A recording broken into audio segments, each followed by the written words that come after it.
Hi friends, ఇప్పుడు వచ్చేసాము నన్నారి తాగడానికి. మా కదిరిలో నన్నారి చాలా ఫేమస్ అన్నమాట, చాలా టేస్టీగా కూడా ఉంటుంది. సో డే మొత్తం రోజా ఉంటాం కాబట్టి ఈవినింగ్ ఇలా వచ్చి ఇలా ఒక గ్లాస్ నన్నారి ఆర్డర్ చేసుకొని తాగితే ఉంటుంది భయ్యా. వావ్, చెప్పలేను, తాగేసేయండి. ఆ టేస్ట్ మీరు కూడా ఎంజాయ్ చేయండి. సో ఇక్కడ నేనైతే నన్నారి ఆర్డర్ చేసుకున్నాను. నాకైతే చాలా ఆహా అలా తాగుతుంటే సూపర్బ్ అనమాట.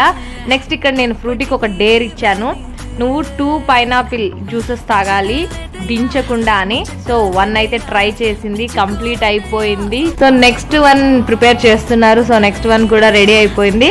తన డేర్ కూడా స్టార్ట్ అయింది. ఫస్ట్ గ్లాస్ కంప్లీట్ చేసింది కాబట్టి నెక్స్ట్ గ్లాస్ నేను బ్రేక్ చేస్తుంది అనుకున్నా, కానీ వామ్మో సెకండ్ గ్లాస్ కూడా కంప్లీట్ చేసేసింది. ఫ్రూటీ 2 గ్లాసెస్ కంప్లీట్ చేసిందంటేనే మీకు అర్థమైంది అనుకుంటా ఈ జ్యూస్ ఎంత టేస్టీగా ఉందో. సో ఇది ఎక్కడుందంటే కదిరి కోర్ట్ గేట్కి ఆనుకొనే ఉందండి.